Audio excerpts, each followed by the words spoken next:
Compte rendu du Conseil des ministres ordinaire du jeudi 4 avril 2024.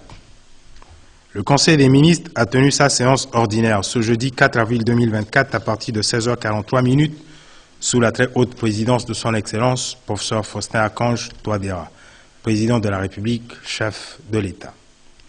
À l'entame des travaux, son Excellence, Monsieur le Président de la République, chef de l'État, a ravivé le récent souvenir du relief donné au siège historique de la CEMAC avec le concours du gouvernement à l'occasion du 30e anniversaire de l'acte portant création de l'institution communautaire, célébré de manière solennelle le 16 mars dernier à Bangui. Le Président de la République a ensuite évoqué une décision réitérée par la conférence des chefs d'État de la Communauté économique et monétaire de l'Afrique centrale lors de la 15e session ordinaire tenue à Yaoundé le 17 mars 2023, à savoir la décision du retour de la Commission et de l'École inter-État des douanes à leurs sièges respectifs à Bangui, tenant compte de l'amélioration de la situation sécuritaire en République centrafricaine. Étant donné l'état actuel de mise en œuvre de cette décision, Son Excellence, Monsieur le Président de la République, chef de l'État, a instruit le ministre des Affaires étrangères, de la francophonie et des Centrafricains de l'étranger, le ministre chargé des Finances et du Budget, ainsi que le ministre chargé de l'économie, du plan et de la coopération internationale, de procéder ensemble et sous la conduite et la coordination de Monsieur le Premier ministre, chef du gouvernement, à l'évaluation du processus et à la définition d'une stratégie efficace permettant de réaliser le retour effectif de la Commission et de l'École inter-État des douanes à Bangui. Par ailleurs, au sujet de la campagne en cours visant à intégrer à terme 6 000 jeunes dans la fonction publique, Son Excellence, Monsieur le Président de la République, chef de l'État, a de nouveau appelé l'attention des membres du gouvernement et notamment le ministre chargé de la fonction publique et de la réforme administrative sur la nécessité d'observer et de faire observer les principes de transparence, de l'égalité des chances et d'équité. Ces principes commandent d'une part de respecter les critères généraux d'entrée dans la fonction publique et d'autre part de garantir des offres de recrutement à la fois incitatives et accessibles pour l'éclosion des talents, y compris parmi les jeunes issus des milieux les plus déshérités, aux fins de promouvoir la création dans le domaine des arts et de la culture et l'éveil du génie centrafricain dans le domaine des sciences et de la technologie, a conclu le Président de la République. En plus des communications spéciales de Son Excellence, Monsieur le Président de la République, chef de l'État, le déroulement de la séance du Conseil, siégeant sous sa très haute présidence, a été articulé selon un ordre du jour structuré ainsi qu'il suit. 1. Les dossiers à examiner. 2. Les communications ministérielles. 3. Les divers. L'établissement de l'ordre du jour précité a été précédé de la présentation, avec l'autorisation de Son Excellence, Monsieur le Président de la République, chef de l'État, par le ministre chargé du secrétariat général du gouvernement et des relations avec les institutions de la République, de la position des membres du gouvernement absents. Au titre des dossiers à examiner, ministère des Mines et de la Géologie. Invité par Son Excellence, Monsieur le Président de la République, chef de l'État, à prendre la parole, le ministre chargé de l'Environnement et du Développement durable, en lieu et place du ministre chargé des Mines et de la Géologie en mission, a soumis à l'examen du Conseil le projet de décret portant attribution de 2 permis d'exploitation industrielle de petites mines à la société dénommée Industrie minière de Centrafrique, en abrégé IMC. Le ministre a indiqué que IMC est une société de droit centrafricain au capital social de 10 millions de francs CFA, immatriculée au registre du commerce et de crédit immobilier. En 2017, cette société a signé une convention minière avec l'État centrafricain, au terme de laquelle l'État a accordé 5 permis de recherche pour l'or et le diamant dans les secteurs de Aba, Babwa, Yaloké, Bambari et Amadagaza. Les travaux de recherche entrepris par la société IMC sur les différents permis ont conduit à la mise en évidence de 2 gisements aurifères alluvionnaires dont les réserves exploitables cumulées sont estimées à 500 kg avec une teneur moyenne de 2 grammes par mètre cube. La société a sollicité auprès du ministère des Mines et de la Géologie 2 permis d'exploitation industrielle de petites mines pour les substances d'or dans les régions de Yaloké et de Aba. Étant donné que la société IMC a satisfait toutes les conditions requises en fournissant un rapport d'étude de faisabilité, un certificat de conformité de l'environnement et du développement durable et qu'elle s'est acquittée des frais afférents exigibles conformément à la réglementation minière en vigueur, le ministre a sollicité du Conseil l'adoption du dit projet de décret. Après examen et débat, le Conseil a marqué son accord et a adopté le dit projet de décret. Il sera soumis à la signature de son Excellence, Monsieur le Président de la République, chef de l'État. Ministère de l'économie numérique, des postes et télécommunications. Autorisé par son Excellence, Monsieur le Président de la République, chef de l'État, à prendre la parole, le ministre chargé de l'économie numérique, des postes et télécommunications a soumis à l'examen du Conseil un dossier relatif à l'autorisation de signature d'une convention de partenariat pour la mise en œuvre de la filiale Banque Postale. Le ministre a indiqué que l'initiative procède de l'ambition du gouvernement de faire de la relance économique l'une des conditions nécessaires au processus de stabilisation de notre pays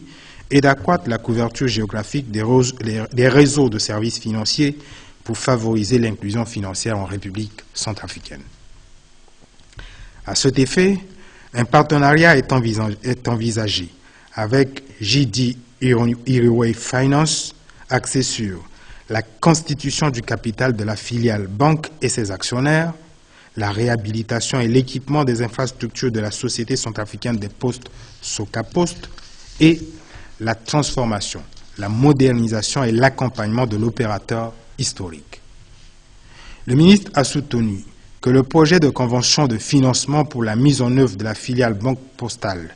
et de la redynamisation de la Société centrafricaine des postes a été examiné, amendé et adopté à l'unanimité par un comité interministériel mis en place par le Conseil de cabinet. Ce comité est composé du ministre d'État chargé de la justice, de la promotion des droits humains et de la bonne gouvernance garde des Sceaux, du ministre des Affaires étrangères, de la francophonie et des Centrafricains de l'étranger, du ministre chargé des Finances et du Budget, du ministre chargé de l'économie numérique, des postes et télécommunications, du ministre chargé de l'équipement et des travaux publics et du ministre chargé du commerce et de l'industrie. Considérant que des réponses escomptées ont été apportées à des préoccupations précédemment émises par le Conseil, le ministre a sollicité l'accord du Conseil pour la signature du projet de convention. Après examen et débat, le Conseil a marqué son accord pour la signature de la convention de partenariat pour la mise en œuvre de la filiale Banque Postale. Le ministre est instruit aux fins de prendre toutes les dispositions nécessaires à la signature du projet de convention par les parties prenantes. Ministère chargé du secrétariat général du gouvernement et des relations avec les institutions de la République. Autorisé à son tour par son Excellence, Monsieur le Président de la République, chef de l'État, à prendre la parole,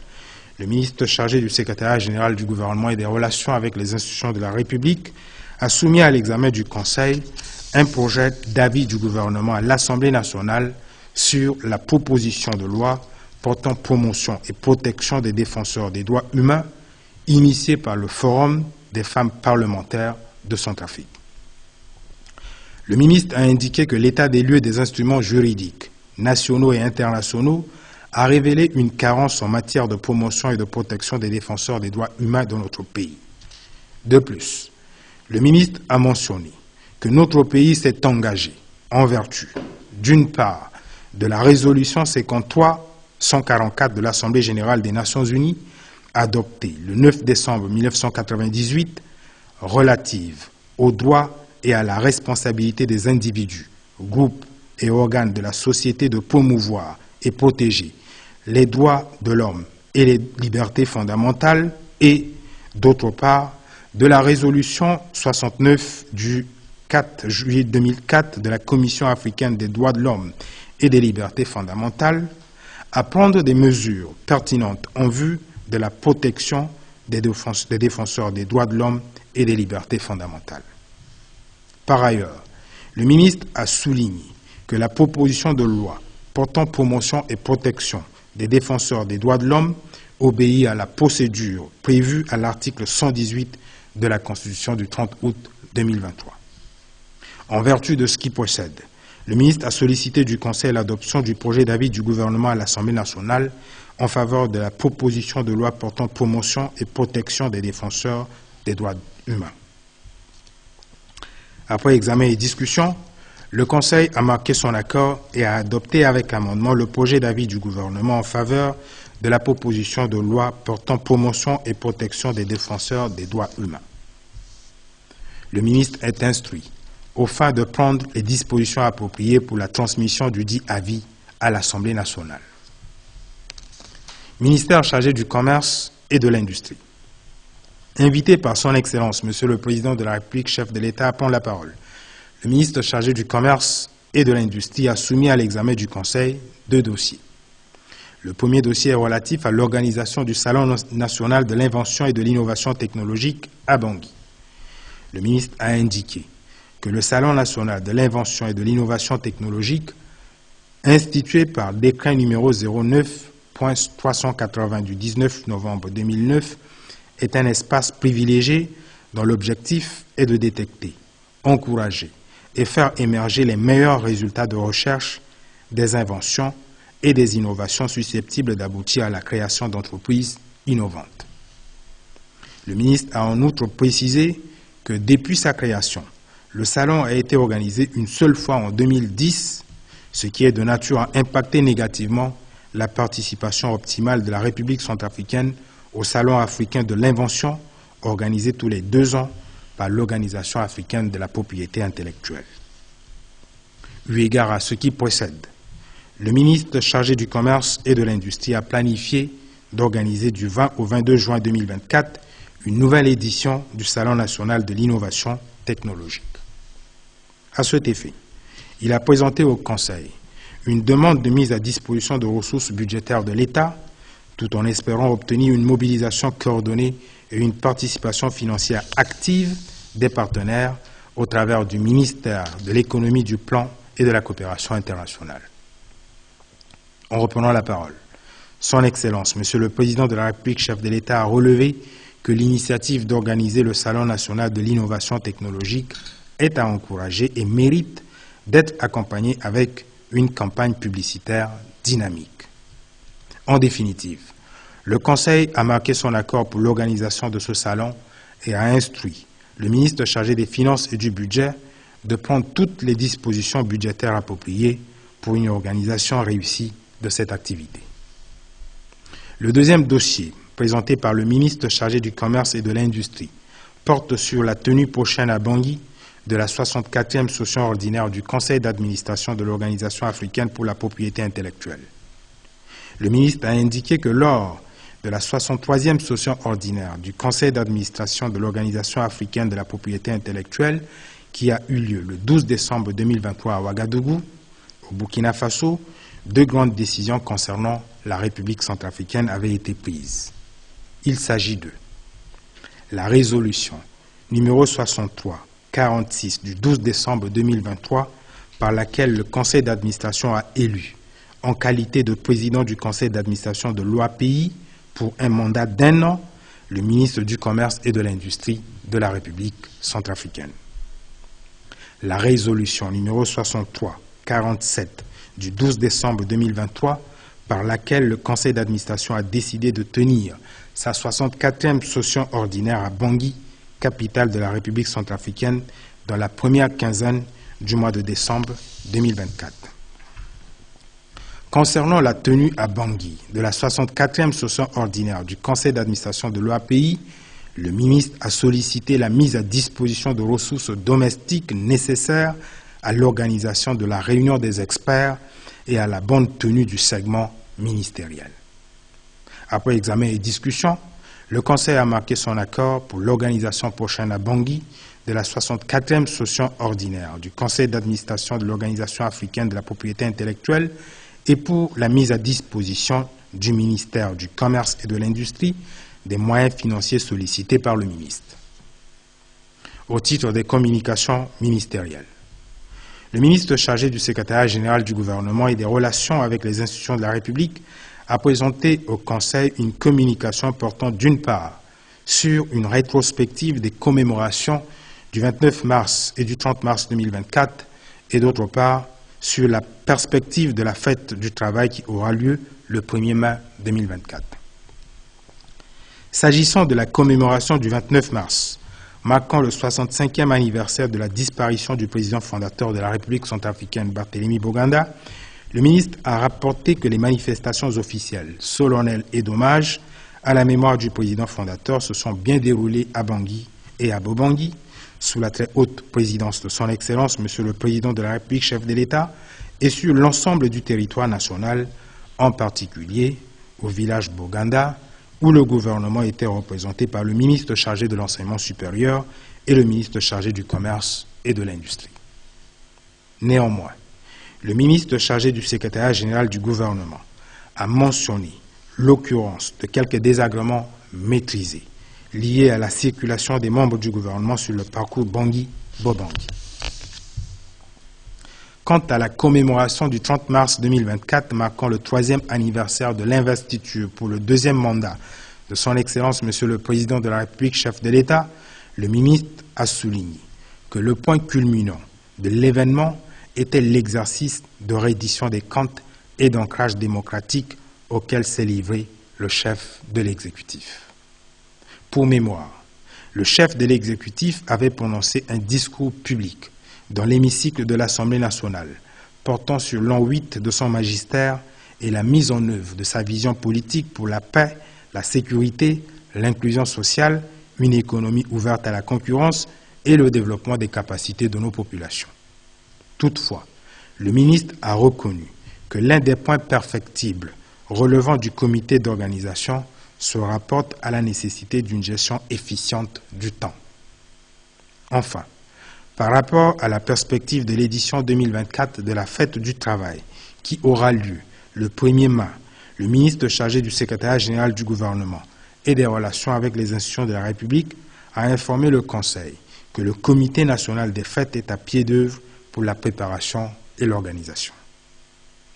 Il a cependant souligné que les conditions d'acquisition des médailles et de distinction honorifique au titre des ordres nationaux est un point d'attention. En reprenant la parole, Son Excellence, Monsieur le Président de la République, chef de l'État, au regard des conditions de déroulement des différentes manifestations commémoratives du 29 mars et du 30 mars, a fait observer que la solidarité gouvernementale et la culture de la bonne gouvernance sont des actifs sûrs et des déterminants tangibles pour parvenir de manière coordonnée à des solutions efficaces face aux conjonctures et aux défis logistiques et organisationnels qui préoccupent au plus haut niveau de l'exécutif. À propos de la perspective du 1er mai, Son Excellence, Monsieur le Président de la République, chef de l'État, a instruit le ministre chargé des Finances et du Budget de prendre les dispositions essentielles en vue de procéder au règlement des arriérés d'acquisition des médailles. Parallèlement, Son Excellence, Monsieur le Président de la République, a instruit le ministre chargé du secrétariat général du gouvernement et des relations avec les institutions de la République de recueillir auprès de la Grande Chancellerie toutes les informations pertinentes relatives aux modalités et au circuit d'acquisition des médailles et de rendre compte au Conseil. Le ministre chargé de l'économie, du plan et de la coopération internationale a présenté au Conseil une communication sur l'état d'avancement du processus d'élaboration du plan national de développement de la République centrafricaine sur la période 2024-2028. Le ministre a affirmé que les efforts sont en cours pour tenir le délai du 30 avril 2024 fixé pour la finalisation du processus d'élaboration du plan national de développement. Il a annoncé que dans cette veine, une réunion du comité directeur conjoint est prévue pour se tenir le vendredi 5 avril 2024 avec les partenaires techniques et financiers pour partager avec eux les points d'étape du processus et recueillir leurs contributions à l'élaboration du dit projet. Le Conseil en a pris acte. Le ministre chargé de l'administration du territoire, de la décentralisation et du développement local, coordonnateur de l'opération Kwati Kodro, a rendu compte au Conseil des activités menées au cours de la semaine passée par la dite opération. Le ministre a indiqué qu'en dépit d'un agenda gouvernemental contraint, l'opération Kwatikodo a mené des activités de salubrité, d'assainissement et de déguerpissement des vendeurs installés anarchiquement sur les artères publiques dans les 9 arrondissements de la ville de Bangui et dans les communes de Bimbo et de Bégua. Ces activités ont été menées avec l'implication de la Direction générale de la protection civile, de la mairie de Bangui, des associations des femmes, ainsi que les associations affiliées à l'opération Kwatikodo. Le ministre chargé de l'économie numérique des postes et télécommunications a annoncé que l'équipe des acteurs des postes et télécommunications fera son entrée dans l'opération Kwatikodo le samedi 6 avril 2024, selon un protocole d'intervention qui sera suggéré au coordonnateur de l'opération Kwatikodo. Aussi, le ministre chargé du commerce et de l'industrie, coordonnateur de la plateforme Elesongo, a annoncé que la plateforme Elesongo se rendra le samedi 6 avril 2024 à Bimbo pour participer à l'opération Kwatikodo. Le Conseil en a pris acte. Le ministre chargé de la fonction publique et de la réforme administrative a présenté au Conseil la situation du traitement des salaires du mois de mars 2024. Le ministre a affirmé que les salaires du mois de mars 2024 ont été traités et que les chiffres confirment la tendance baissière observée depuis l'adoption du fichier de contrôle physique comme fichier de référence de paiement des salaires, et ceci aussi bien sur les effectifs que sur la masse salariale. Le Conseil en a pris acte. Au titre des divers, Madame le ministre chargée de l'action humanitaire, de la solidarité et de la réconciliation nationale a informé le Conseil qu'une mission de son département s'est rendue du 26 au 28 mars 2024 à Yaloké suite à une attaque armée, dont le bilan fait état de plusieurs ménages sinistrés et le pillage de lieux de culte. Une mission d'assistance humanitaire du ministère est prévue pour se rendre à nouveau à Yaloké dans les jours à venir. Le ministre chargé du Commerce et de l'Industrie a informé le Conseil que l'incendie survenu le 20 mars 2024 sur le site de la société Palme d'Or était dû à une défaillance mécanique liée à un dysfonctionnement du système d'alerte d'une chaudière. Par ailleurs, le ministre a informé le Conseil que le ministère du Commerce et de l'Industrie organise, en concertation avec le ministère de la Fonction publique et de la Réforme administrative, une formation destinée au cadre du ministère du Commerce et de l'Industrie et un atelier destiné aux opérateurs économiques. Le ministre chargé de la Santé et de la Population a informé le Conseil de la visite récente à Bangui de la directrice générale de l'Organisation internationale Gavi, qui prône un meilleur accès aux vaccins en faveur des enfants vivant dans les pays les plus pauvres du monde. Le ministre a précisé que cette visite hautement stratégique est une résultante de l'engagement constant et très apprécié de son Excellence, Monsieur le Président de la République, chef de l'État, dans l'appui au ministère de la Santé et de la Population et dans le cadre des relations privilégiées avec l'Alliance internationale Gavi. En outre, le ministre a vivement remercié son Excellence, Monsieur le Président de la République, chef de l'État, Monsieur le Premier ministre, chef du gouvernement, et l'ensemble des membres du gouvernement pour les soutiens multiformes et la sympathie manifestée à son endroit à l'occasion de la disparition de son épouse. Le ministre chargé de la fonction publique et de la réforme administrative a informé le Conseil qu'il a été ampliataire d'un préavis de grève d'enseignants d'éducation physique et sportive en instance d'intégration et qu'il en a discuté avec son collègue concerné, le ministre chargé de la promotion de la jeunesse et de l'éducation civique. Le ministre chargé du secrétariat général du gouvernement et des relations avec les institutions de la République a informé le Conseil qu'un communiqué gouvernemental a été émis le 3 avril 2024 en réaction à l'attaque meurtrière du 2 avril contre la population dans la commune de Boang, située dans la préfecture de Luampende, perpétrée par le groupe armé 3R, membre de la coalition des patriotes pour le changement. Madame le ministre chargée de la promotion du genre, de la protection de la femme, de la famille et de l'enfant a informé le Conseil qu'une pluie torrentielle a occasionné des dégâts importants dans les villes de Kwango et Grimari. Le bilan fait état d'une part de la dégradation des conditions d'accès scolaire pour plusieurs écoliers et d'autre part de plusieurs bâtiments administratifs endommagés. Le ministre a plaidé pour une mobilisation immédiate de la ligne budgétaire dédiée au sinistre. Enfin, Madame le ministre des Affaires étrangères, de la francophonie et des Centrafricains de l'étranger a informé le Conseil des dispositions protocolaires et organisationnelles en cours en exécution des instructions de son Excellence Monsieur le Président de la République, chef de l'État, relatives à la venue en perspective de son homologue kényan, son Excellence Monsieur William Ruto. L'ordre du jour étant épuisé, son Excellence Monsieur le Président de la République, chef de l'État, a levé la séance à 20h. Faite à Bangui le 5 avril 2024, le ministre chargé du secrétariat général du gouvernement et des relations avec les institutions de la République, Ernest Mada. Je vous remercie.